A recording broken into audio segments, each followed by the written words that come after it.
ಎಲ್ರಿಗೂ ನಮಸ್ಕಾರ. ಈಗ ತಾನೇ ಮನು ನಮ್ಮಿಬ್ಬರದು ಒಂದು ಫೋಟೋಸ್ ತೆಗಿಬೇಕು ಅಂತ ಫೋಟೋ ತೆಗಿತಾ ಇದ್ದೆ. ಆಗ ನನ್ನ ಮನುಗೆ ಹೇಳಿದೆ, ಮನು ಮೊದಲು ಬರವಣಿಗೆ ಆಮೇಲೆ ಮೆರವಣಿಗೆ. ಯಾಕಂದರೆ ಇವರು ಬರೆಯೋ ಬರವಣಿಗೆಯಿಂದನೇ ನಾವು ಹೀರೋಗಳು ಸ್ಟಾರ್ಗಳಾಗಿ ಮೆರವಣಿಗೆ ಆಗೋದು. ಸೊ ಹಾಗಾಗಿ ಸೀನಪ್ಪ ಆಗಲೇ ಹೇಳ್ತಾ ಇದ್ರು, ಬೇರೆ ಎಲ್ಲ ಭಾಷೆಗಳಲ್ಲಿ ರೈಟರ್ಸ್ ಕೊಡುವಂಥ ಗೌರವ, ರೆಮ್ಯುನರೇಷನ್ನು ಎಲ್ಲವೂ ಸಹ ಯಾವ ರೇಂಜಿಗೆ ಇರುತ್ತೆ ಅಂತ. ಆದರೆ ಇಲ್ಲೂ ಸಹ ಅದನ್ನೇ ನಾನು ರಿಪೀಟ್ ಆಗಬೇಕು ಅಂತ ಹೇಳ್ತೀನಿ. ಅಫ್ಕೋರ್ಸ್ ನೀವಿರ್ಬೋದು, ಸಾಹಿತಿಗಳಿರ್ಬೋದು, ಜರ್ನಲಿಸ್ಟ್ಗಳಿರ್ಬೋದು, ಸಾಹಿತಿಗಳಿರ್ಬೋದು, ನಮಗೂ ಸಹ ಫೌಂಡೇಶನ್ ಅಂದರೆ ಬರವಣಿಗೆ ಮೇಲೇ ನಾವೆಲ್ಲರೂ ಸಹ ನಿಂತಿರೋದು, ನಮ್ಮ ಬದುಕು ನಡೀತಾ ಇರೋದು. ಆದರೆ ಇಲ್ಲಿ ಬರವಣಿಗೆ ಅನ್ನೋದು ಕೊನೆ ಆಗೋಗುತ್ತೆ, ಮೆರವಣಿಗೆ ಅನ್ನೋದು ಮಾತ್ರ ಯಾವಾಗಲೂ ಮೆರವಣಿಗೆ ಹೊರಡ್ತಾ ಇರುತ್ತೆ. ಅದಾಗಬಾರ್ದು. ಈ ಒಂದು ಪತ್ರಿಕಾಗೋಷ್ಠಿಯಲ್ಲಿ ನಾನು ಹೇಳೋದು ಮುಖ್ಯವಾದ ವಿಚಾರ ಅಂದರೆ, ಯಾವ್ಯಾವ ಭಾಷೆನಲ್ಲಿ ಎಲ್ರಿಗೂ ಪದ್ಮ ಪ್ರಶಸ್ತಿಗಳು ಸಿಕ್ಕಿವೆ. ಅದು ಅವ್ರಿಗೆ ಸಿಗಬಾರ್ದು ಅಂತಾನು ಏನಲ್ಲ, ದೇ ಡಿಸರ್ವ್. ಅವರ ಒಂದು ಅರ್ಹತೆಗೆ, ಅವರೊಂದು ಯೋಗ್ಯತೆಗೆ ಸಿಗಲೇಬೇಕಾಗ್ತದ್ದು. ಆದರೆ ನಮ್ಮ ಕನ್ನಡದಲ್ಲಿ ಇನ್ನು ತುಂಬ ಶೋಚನೀಯ ವಿಚಾರ ಅಂದರೆ, 3,000 ಹಾಡುಗಳನ್ನು ಬರೆದಿರೋರಿಗೆ, ಸಾಹಿತ್ಯ ಸಂಗೀತ ಎರಡೂ ಬರೆದಂಥ 300ಕ್ಕೂ ಹೆಚ್ಚು ಸಿನಿಮಾಗಳಿಗೆ ಸಾಹಿತ್ಯ ಸಂಗೀತ ಬರೆದಂಥ ಹಂಸಲೇಖ ಅವ್ರಿಗೆ ಇದುವರೆಗೂ ಪದ್ಮ ಪ್ರಶಸ್ತಿ ಬಂದಿಲ್ಲ. ಅಫ್ಕೋರ್ಸ್ ಯಾರನ್ನೋ ಕೇಳಿದಾಗ ಹೇಳಿದ್ರು, ಇಲ್ಲ ಅವ್ರಿಗೆ ಸಿನಿಮಾ ಸಾಹಿತಿಗಳಿಗೆ ಪದ್ಮ ಪ್ರಶಸ್ತಿ ಕೊಡಲ್ಲ ಅಂತ. ಮೊನ್ನೆ ನನಗೆ ಗೊತ್ತಿರೋ ಹಾಗೆ ತಮಿಳುನಾಡಲ್ಲಿ ವೈರಮುತ್ತು ಅನ್ನೋ ಸಾಹಿತಿಗಳಿಗೆ ಪದ್ಮ ಪ್ರಶಸ್ತಿ ಕೊಟ್ಟಿದ್ದಾರೆ. ಸೊ ಹಾಗಾಗಿ ಹಂಸಲೇಖ ಅವ್ರಿಗೇನೆ ಇನ್ನೂ ಪದ್ಮ ಪ್ರಶಸ್ತಿ ಬಂದಿಲ್ಲ ಅನ್ನೋದು ತುಂಬ ಶೋಚನೀಯ, ವಿಷಾದನೀಯ, ಅವಮಾನ ಅಂತಾನೆ ನಾನು ಹೇಳೋದಕ್ಕೆ ಇಷ್ಟಪಡ್ತೇನೆ. ಇದ್ರ ಬಗ್ಗೆ ಸಾಹಿತಿಗಳಿಗೇನಂದ್ರೆ ತುಂಬ ಸಂಕೋಚ. ಅವ್ರು ಯಾವುದನ್ನು ಬಾಯ್ಬಿಟ್ಟು ಕೇಳ್ಕೊಳ್ಳೋದಕ್ಕಾಗಲ್ಲ. ನಮಗೆ ಹೀರೋಗಳಿಗೆ ಅಂದರೆ ನಮ್ಮದೇ ಫ್ಯಾನ್ಸ್ ಅಸೋಸಿಯೇಷನ್ ಇರುತ್ತೆ. ಫ್ಯಾನ್ಸ್ಗಳೆಲ್ಲ ಒಂದು ಕಡೆ ವಾಯ್ಸ್ ರೈಸ್ ಮಾಡ್ತಾರೆ, ನಮ್ಮ ಬಾಸ್ಗೆ ಈ ಥರ ಇದು ಕೊಡಬೇಕು, ನಮ್ಮ ಅಣ್ಣಂಗೆ ಈ ಥರ ಪ್ರಶಸ್ತಿಗಳು ಕೊಡಬೇಕು, ಈ ಥರ ಫ್ಯಾನ್ಸ್ ವಾಯ್ಸ್ ರೈಸ್ ಮಾಡ್ತಾರೆ. ಆದರೆ ಸಾಹಿತಿಗಳಿಗೆ ಯಾವುದೇ ರೀತಿ ಫ್ಯಾನ್ಸ್ ಅಸೋಸಿಯೇಷನ್ ಇರೋದಿಲ್ಲ, ಇದ್ರೂ ಸಹ ಅವರು ವಾಯ್ಸ್ ರೈಸ್ ಮಾಡುವಂಥ ಪರಿಸ್ಥಿತಿಯಲ್ಲಿ ಇರೋದಿಲ್ಲ. ಹಾಗಾಗಿ ಎಷ್ಟೋ ವೇದಿಕೆ ಮೇಲೆ ನಾನಿದ್ದೀನಿ, ಹಂಸಲೇಖ ಸರ್ಗೆ ಪದ್ಮ ಪ್ರಶಸ್ತಿ ಬರಲೇಬೇಕು. ಅದು ಬಿಟ್ಟರೆ ಆ ರೇಂಜ್ಗೆ ಚಿ ಉದಯಶಂಕರ್ ಅವರು ಆದಮೇಲೆ ಹಂಸಲೇಖ ಅವರು ಆದಮೇಲೆ ಎಲ್ಲ ಝೋನರಲ್ಲೂ ಎಲ್ಲ ರೀತಿಯ ಹಾಡುಗಳನ್ನು ಬರೆದಿರುವಂಥ ಮತ್ತೊಬ್ಬರು ಅಂದರೆ ನಾಗೇಂದ್ರ ಪ್ರಸಾದ್ ಅವರು. ಅವ್ರಿಗೂ ಸಹ ಹಂಸಲೇಖ ಸರ್ಗೆ ಆದಮೇಲೆ ಅವ್ರಿಗೂ ಸಹ ಪದ್ಮ ಪ್ರಶಸ್ತಿ ಬರಬೇಕು. ಅಥವಾ ಅದಿಲ್ಲ ಜ್ಞಾನಪೀಠ ಪ್ರಶಸ್ತಿ ಅಲ್ಲ ಹೇಳೋದು, ಎಲ್ಲರೂ ಇದ್ದಾರೆ. ನಾನು ಹೇಳ್ತಾ ಇರೋದು ಒಬ್ಬೊಬ್ಬರಿಗೆ ಬರಬೇಕು ಅಂತ, ಬರೀ ಹಂಸಲೇಖ ಸರ್ಗೆ ಬರಬೇಕು, ನಾಗೇಂದ್ರ ಪ್ರಸಾದ್ ಅವರಿಗೆ ಬರಬೇಕು ಅಂತಲ್ಲ. ನಮ್ಮ ಕನ್ನಡ ಸಾಹಿತ್ಯ ತುಂಬ ಶ್ರೀಮಂತವಾಗಿದೆ. ಅದರಲ್ಲಿ ಎಲ್ಲ ಸಾಹಿತಿಗಳು, ಎಲ್ಲ ಬರವಣಿಗೆಗಾರರು ಸಹ ತುಂಬ ಮಿಸ್ ಆಗಿದ್ದಾರೆ ಈ ಪ್ರಶಸ್ತಿಗಳಿಂದ. ಈ ಪ್ರಶಸ್ತಿಗಳು ಬಂದು ಅವ್ರಿಗೇನು ಆಗ್ಬೇಕಾಗಿಲ್ಲ, ಜನರು ಕೊಡೋಂಥ ಚಪ್ಪಾಳೆನೇ ದೊಡ್ಡ ಪ್ರಶಸ್ತಿ ಅಂತ ಅವ್ರು ಹೇಳ್ತಾರೆ. ಆದರೂ ಸಹ ಒಂದು ಡಾಕ್ಯುಮೆಂಟ್ರಿ ಆಗಿ ಕನ್ನಡ ಚಿತ್ರರಂಗದಲ್ಲಿ ಯಾರ್ಯಾರಿಗೆ ಪದ್ಮ ಪ್ರಶಸ್ತಿ ಬಂದಿದೆ ಅಂತ ಇದ್ದಾಗ, ಎಲ್ಲೋ ಹೋದ್ರೆ ನಾವು ಗೋಡೆಗಳ ಮೇಲೆ ಇಂಥವ್ರಿಗೆ ಪ್ರಶಸ್ತಿ ಬಂದಿದೆ ಅನ್ನೋ ಸಾಲಿನಲ್ಲಿ, ಬಹಳ ಉತ್ತುಂಗದ ಸಾಲಿನಲ್ಲಿ ನಮ್ಮ ಕನ್ನಡ ಚಿತ್ರರಂಗ ಇರಬೇಕು ಅನ್ನೋದು ನನ್ನ ಒಂದು ಬಹಳ ದೊಡ್ಡ ಹೆಬ್ಬಯಕೆ. ಸೊ ಹಾಗಾಗಿ ಇದನ್ನ ಯಾರು ವಾಯ್ಸ್ ರೈಸ್ ಮಾಡೋದಕ್ಕೆ ಸಾಧ್ಯ ಇಲ್ಲ. ನೀವೇ ಅಗೈನ್ ಬರವಣಿಗೆಯನ್ನು ನಂಬ್ಕೊಂಡು ಬದುಕ್ತಾ ಇರೋರು ನೀವೇ ವಾಯ್ಸ್ ರೈಸ್ ಮಾಡಬೇಕು, ಇಂತಿಂಥವ್ರಿಗೆ ಪದ್ಮ ಪ್ರಶಸ್ತಿ ಬರಬೇಕು, ಮತ್ತೇನಾದ್ರೆ ಜ್ಞಾನಪೀಠ ಪ್ರಶಸ್ತಿ ಇರೋದಿತ್ತು, ಜ್ಞಾನಪೀಠ ಪ್ರಶಸ್ತಿಗಳು ಬರಬೇಕು ಅನ್ನೋದು. ಸೊ ಹಾಗಾಗಿ ಇದೊಂದು ವಿನಂತಿ, ಮನವಿ ಸರ್ಕಾರಕ್ಕೂ, ನಿಮಗೂ, ಜನಗಳಿಗೂ, ಎಂಟೈರ್ ಕನ್ನಡ ಚಿತ್ರರಂಗವನ್ನು ನಂಬ್ಕೊಂಡು ಬದುಕ್ತಾ ಇರತಕ್ಕಂಥ ಎಲ್ರಿಗೂ ಸಹ ಅದು ಸಾಧ್ಯ ಆದಷ್ಟು ಬೇಗ ಆಗಲಿ ಅಂತ ನಾನು ಹಾರೈಸ್ತೀನಿ. ಆಮೇಲೆ ಹಾಡುಗಳು ಹಿಟ್ಟಾಗೋದು ಬೇರೆ ವಿಚಾರ, ಆದರೆ ಬರೆದಿರ್ತಕ್ಕಂಥ 3,000ಕ್ಕೆ 3,000 ಹಾಡು ಹಿಟ್ಟಾಗೋದು ಇದೆಯಲ್ಲ, ಅದು ಅದ್ಭುತ. ಅದರಲ್ಲಿ ನಾಗೇಂದ್ರ ಪ್ರಸಾದ್ ಅವ್ರಿಗೆ ನಾವು ಎಷ್ಟು ಅಭಿನಂದನೆ ಸಲ್ಲಿಸಿದ್ರು ಸಹ ಸಾಕಾಗೋದಿಲ್ಲ. ಆಮೇಲೆ ಅವರೇ ಈಗ 3,000 ಹಾಡುಗಳನ್ನ ಬರೆದ್ರೂ ಸಹ ಇನ್ನೂ ಅವರು ಬದುಕನ್ನ ಕಟ್ಕೊಳ್ಳೋದ್ರಲ್ಲೇ ಇದ್ದಾರೆ, ಬದುಕು ಕಟ್ಕೊಂಡಿಲ್ಲ, ಅವ್ರು ಇನ್ನೂ ಕಟ್ಕೊಳ್ಳೋದ್ರಲ್ಲೇ ಇದ್ದಾರೆ. ಅಂತ ಪರಿಸ್ಥಿತಿಯಲ್ಲಿ ಅವರು ಇದ್ರೂ ಸಹ ಹೊಸ ಸಾಹಿತಿಗಳಿಗೆ ಉತ್ತೇಜನ ಕೊಡ್ತಾ ಇದ್ದಾರೆ, ಸಾಕಷ್ಟು ಒಂದು ಸಮಾಜ ಸೇವೆಯನ್ನ ಮಾಡ್ತಾ ಇದ್ದಾರೆ. ಮ್ಯೂಸಿಕ್ ಬಜಾರ್ ಅನ್ನುವಂಥ ಒಂದು ತಮ್ಮದೇ ಆದಂಥ ಒಂದು ಸಂಸ್ಥೆಯನ್ನ ಕಟ್ಕೊಂಡಿದ್ದಾರೆ.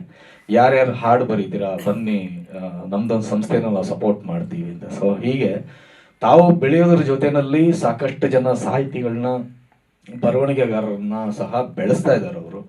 ಇವತ್ತು ಒಬ್ಬರು ವೀರಕಪುತ್ರ ಶ್ರೀನಿವಾಸ್ ಅವರು ಅವರ 50 ವರ್ಷದ ಒಂದು ಸವಿನೆನಪಾಗಿ ಕವಿರತ್ನ, ಸಾರ್ಥಕ ಕವಿರತ್ನ ಅನ್ನೋ ಒಂದು ಕಾರ್ಯಕ್ರಮಕ್ಕೆ ಅವರು ವಾಯ್ಸ್ ರೈಸ್ ಮಾಡಿರ್ಲಿಲ್ಲ ಅಂದಿದ್ರೆ ಈ ಒಂದು ಕಾರ್ಯಕ್ರಮ ಇಷ್ಟೊಂದು ಅದ್ಧೂರಿಯಾಗಿ ರೂಪರೇಷೆಗೊಳ್ತಾನೆ ಇರಲಿಲ್ಲ. ಒಬ್ಬ ಕವಿರತ್ನನಿಗೆ, ಒಬ್ಬ ಬರವಣಿಗೆಗಾರನಿಗೆ ಸಿಗಬೇಕಾದಂತ ಒಂದು ಏನ್ ಹೇಳ್ತೀರಾ, ಈ ಒಂದು ಸಮಾರಂಭ ಆಗ್ತಾನೆ ಇರಲಿಲ್ಲ. ಈ ರೀತಿ ಯಾರೋ ಒಬ್ರು ವೀರಕಪುತ್ರ ಶ್ರೀನಿವಾಸ್ ತರ ಸಾಕಷ್ಟು ಜನ ಎಲ್ಲಾರ ಬಗ್ಗೆನೂ ಒಂದೊಂದು ವಾಯ್ಸ್ ರೈಸ್ ಮಾಡ್ತಾ ಹೋದ್ರೆ, ಒಂದೊಂದು ಸಮಾರಂಭಗಳನ್ನ ಮಾಡ್ತಾ ಹೋದ್ರೆ, ನಮ್ಮ ಕನ್ನಡ ಚಿತ್ರರಂಗ ಅನ್ನೋದು ಸಾಹಿತ್ಯಕ್ಕೆ ಸಿಗುವಂತ ಗೌರವನೇ ಬೇರೆ. ಇವತ್ತೂ ಸಹ ನಮ್ಮಲ್ಲಿ ಎಲ್ಲಾ ಬರವಣಿಗೆಗಾರರಿಗೂ ಸಹ ಈ ಸಿನಿಮಾದಲ್ಲಿ ಏನ್ ನಾವು ಪ್ರೊಡಕ್ಷನ್ ಒಂದು ಬಜೆಟ್ ಅಂತ ಹಾಕ್ತೀವಿ, ಬರವಣಿಗೆ ಅಂತ ಬಂದ್ರೆ ಅಲ್ಲೊಂದು ಬಜೆಟ್ ಅನ್ನೋದು ಇಲ್ವೇ ಇಲ್ಲ. ಇವತ್ತು ನಾವು ನಾಗೇಂದ್ರ ಪ್ರಸಾದ್ ಅವ್ರ ಯಾರು ಪ್ರೊಡ್ಯೂಸರ್ನ ಕಳ್ಸಿದ್ರೆ, ಸರ್ ನೋಡಿ ಸರ್ ಏನೋ ಬಜೆಟ್ ಸಿನಿಮಾ ಮಾಡ್ತಾರೆ, ದಯವಿಟ್ಟು ಏನೋ ಒಂಚೂರು ಅಡ್ಜಸ್ಟ್ ಮಾಡ್ಕೊಳ್ಳಿ ಪ್ಲೀಸ್, ಹಿಂಗೆ ಅಂತಾರೆ. ಅವರು ಸಹ ನಿರ್ಮಾಪಕರ ಮೇಲಿರೋ ಪ್ರೀತಿಗೋಸ್ಕರ ಎಷ್ಟೋ ಹಾಡುಗಳನ್ನ ಫ್ರೀಯಾಗಿ ಸಹ ಬರ್ಕೊಟ್ಟಿದ್ದಾರೆ. ಸಾಂಗ್ಗಳು ಸಹ ಸೂಪರ್ ಡೂಪರ್ ಹಿಟ್ ಆಗಿದೆ. ಹೀಗಾಗಿ ಕವಿಗಳ ಮನಸ್ಸೇ ಹಾಗೆ, ಎಲ್ಲದಕ್ಕೂ ಕರಗುವಂತ ಮನಸ್ಸುಗಳು. ಅಂತ ಕರಗುವಂತ ಮನಸ್ಸುಗಳಿಗೆ ಬೆರಗಾಗೋ ತರ ನಾವೇನಾದ್ರೂ ಕೊಡ್ತಾ ಹೋಗ್ತಾ ಇರ್ಬೇಕಾಗ. ಸೊ ಅದು ನನ್ನ ಮನವಿ. ಇಷ್ಟು. ಥ್ಯಾಂಕ್ ಯು ಸಿನಪ್ಪ, ತುಂಬಾ ಅದ್ಭುತವಾದಂತ ಒಂದು ಕಾರ್ಯಕ್ರಮವನ್ನ ಮಾಡ್ತಾ ಇದೀಯಾ. ನಿನ್ನ ಪ್ರೀತಿಗೆ, ಬರವಣಿಗೆ ಮೇಲೆ ಇರುವಂತ ನಿನ್ನ ಪ್ರೀತಿಗೆ ಥ್ಯಾಂಕ್ ಯು ಸೋ ಮಚ್. ಆಮೇಲೆ ಸಿನಪ್ಪನ ಬಗ್ಗೆ ಎರಡು ಮಾತು ಹೇಳಲೇಬೇಕು. ಬಹಳಷ್ಟು ಪುಸ್ತಕ ಪ್ರೀತಿ. ಕರ್ನಾಟಕದ ಮೂಲೆ ಮೂಲೆಗೂ ಎಲ್ಲಾ ಜಿಲ್ಲೆಗಳಿಗೂ ಸಹ ಎಲ್ಲಾ ಕವಿಗಳು ಸಾಹಿತಿಗಳು ಬರೆದಿರ್ತಕ್ಕಂಥ ಪುಸ್ತಕಗಳು ತಲುಪಬೇಕು ಅಂತ ಪ್ರತಿ ಸಲ ಒಂದು 6 ತಿಂಗಳಿಗೊಂದ್ಸರಿ 3 ತಿಂಗಳಿಗೊಂದ್ಸರಿ ಎಲ್ಲೋ ಬೀದರಲ್ಲಿ ಮಾಡ್ತಾರೆ, ಈ ಕಡೆ ಎಲ್ಲೋ ಕೋಲಾರದಲ್ಲಿ ಮಾಡ್ತಾರೆ, ಆ ಕಡೆ ಮಂಗಳೂರಲ್ಲಿ ಮಾಡ್ತಾರೆ. ಎಲ್ಲಾ ರಾಜ್ಯಗಳಿಗೂ ಸಾಹಿತ್ಯ ಅನ್ನೋದು ತಲುಪಬೇಕು ಅನ್ನೋ ನಿಟ್ಟಿನಲ್ಲಿ ಪುಸ್ತಕ ಸಂತೆ ಅಂತ ಮಾಡ್ತಾ ಇರ್ತಾರೆ. ನಮ್ಮನ್ನೆಲ್ಲ ಕರೆದು ಬಹಳ ಪ್ರೀತಿಯಿಂದ ಸಾಹಿತಿಗಳನ್ನ ಕರೆದು ಗೌರವ ಅನ್ಸಂಥದ್ದು. ಸೊ ಅವ್ರಿಗೂ ಸಹ ಒಳ್ಳೇದಾಗಲಿ ಅಂತ ಹೇಳ್ತಾ, ಈ ಒಂದು ಕಾರ್ಯಕ್ರಮದಲ್ಲಿ ನಾನು ಸ್ಟಾರ್ ನಟನಾಗಿ, ಹೀರೋ ಆಗಿ ಖಂಡಿತವಾಗ್ಲೂ ನಾನು ಭಾಗವಹಿಸಲ್ಲ. ಇದು ನಮ್ಮ ಮನೆ ಕಾರ್ಯಕ್ರಮ, ನಮ್ಮ ಕನ್ನಡದ ಸಾಹಿತಿಗಳಿಗೆ, ಸಾಹಿತ್ಯಕ್ಕೆ ಸಲ್ತಾ ಇರೋಂಥ ಒಂದು ಸಮಾರಂಭ. ಇಲ್ಲಿ ನಾನು ಒಬ್ಬ ಸ್ನೇಹಿತನಾಗಿ, ಸೇವಕನಾಗಿ ಖಂಡಿತವಾಗ್ಲೂ ಇದ್ದೇ ಇರ್ತೀನಿ. ನಮ್ಮಿಂದ ಏನಾಗಬೇಕು 24x7 ದಯವಿಟ್ಟು ತಿಳಿಸಿ ಅಂತ ಹೇಳೋದಕ್ಕೆ ಇಷ್ಟಪಡ್ತೀನಿ. ಒಳ್ಳೇದಾಗ್ಲಿ. Thank you so much. Love you. ಇಲ್ಲ, ಬರಿತಾ ಇಲ್ಲ. ಆದ್ರೆ ಬರಿಬೇಕು ಅಂತ ತುಂಬಾ ಆಸೆ ಇತ್ತು. ಯಾಕಂದ್ರೆ ಕೆಂಪಾಂಪತಿ ನನ್ನ ಹತ್ರ ಬರ್ಬೇಕಾದ್ರೆ ಅವ್ರದ್ದು ಅಂತ ಒಂದು ಟೀಮ್ ಫಾರ್ಮ್ ಆಗೋಗಿತ್ತು. ಸೊ ಹಾಗಾಗಿ ಅಲ್ಲೂ ಸಹ ಸಾಹಿತಿಗಳು ಸಾಹಿತ್ಯನ ಕೆಲಸ ಮಾಡ್ತಾ ಇರೋದು. ಬಟ್ ನನಗೆ ದೊಡ್ಡ ಪ್ರಶಸ್ತಿ ಅಂದ್ರೆ ನಾಗೇಂದ್ರ ಪ್ರಸಾದ್ ಅವ್ರದ್ದು. ನಾನು ಸಿನಿಮಾ ರಂಗಕ್ಕೆ ಬಂದಾಗ ನೀವೆಲ್ಲರೂ ಹೇಳ್ತಾ ಇದ್ದು ಪ್ರೇಮ್ ತುಂಬಾ ಒಳ್ಳೆಯವರು ಅಂತ. ಆದ್ರೆ ಗುಣವಂತ ಪ್ರೇಮ್ ಅಂತ ಒಂದು ಆಡ್ ಆಗಿದ್ದು ಅದು ನಾಗೇಂದ್ರ ಪ್ರಸಾದ್ ಅವರಿಂದಾನೆ. ಅದು ಯಾವ ರೀತಿ ಆಗೋಯ್ತು ಅಂದ್ರೆ ಅದರಿಂದ ಒಂದು ಸಿನಿಮಾನ ಬಂದ್ಬಿಡ್ತು, ಗುಣವಂತ ಪ್ರೇಮ್ ಅಂತ. ಸೊ ಹಾಗಾಗಿ ಅವರು ಕೊಟ್ಟಂತ ದೊಡ್ಡ ಪ್ರಶಸ್ತಿ ನನಗೆ. ಸಾಕಷ್ಟು ನಮ್ದು ಸಹ ರೂಪರೇಷೆಗಳಿದೆ. ಬರೀತಾರೆ ಒಂದಷ್ಟು 2-3 ಸಿನಿಮಾಗಳು, ಮಾತುಕತೆ ನಡೀತಾ ಇದೆ. ನಾಗೇಂದ್ರ ಪ್ರಸಾದ್ ಅವರು ನಮ್ಗೆ ದೊಡ್ಡ ಶಕ್ತಿ ಅವರು.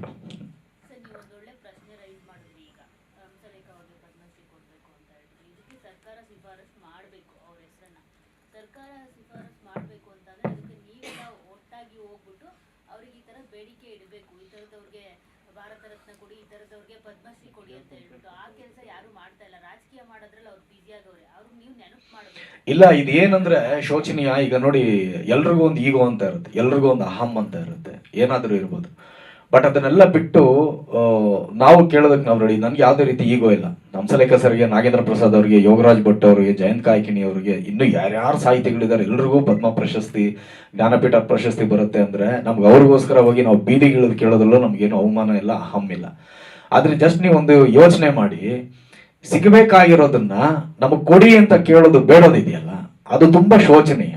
ಸೊ ಹಾಗಾಗಿ ನಾನು ನಾಗೇಂದ್ರ ಪ್ರಸಾದ್ ಅವ್ರಿಗೆ ಹೇಳಿದ್ದೆ ಲಾಸ್ಟ್ ಟೈಮ್, ಇಲ್ಲ ನಾವೇ ಒಂದು ಅಭಿಯಾನ ಶುರು ಮಾಡೋಣ ಇದ್ರ ಬಗ್ಗೆ. ನಾವೇ ಹೋಗಿ ಎಲ್ಲಾ ಕಲಾವಿದರ ಹತ್ರನೂ ಹೋಗಿ ಎಲ್ಲಾನು ಮಾಡಿ, ಸರ್ಕಾರದ ಹತ್ರನೂ ಹೋಗಿ ನಮ್ಮ ಮನವಿಯನ್ನು ಕೊಟ್ಟು ಕೊಡಿಸ್ಲೇಬೇಕಂತ. ನನ್ನ ಇಂಟೆನ್ಷನ್ ಏನಂದ್ರಮ್ಮ, ಅವರು ಆರೋಗ್ಯವಾಗಿರ್ಬೇಕಾದ್ರೆ, ಚೆನ್ನಾಗಿರ್ಬೇಕಾದ್ರೆ, ಖುಷಿಯಾಗಿರ್ಬೇಕಾದ್ರೆ ಒಂದು ಪದ್ಮ ಪ್ರಶಸ್ತಿ ಬಂತು ಅಂದ್ರೆ ಅವರು ಸಂಭ್ರಮಿಸ್ಬೋದು, ಅವ್ರ ಜೊತೆನಲ್ಲಿ ಇಡೀ ಕನ್ನಡ ಚಿತ್ರರಂಗ ಸಂಭ್ರಮಿಸ್ಬೋದು ಅಲ್ವಾ?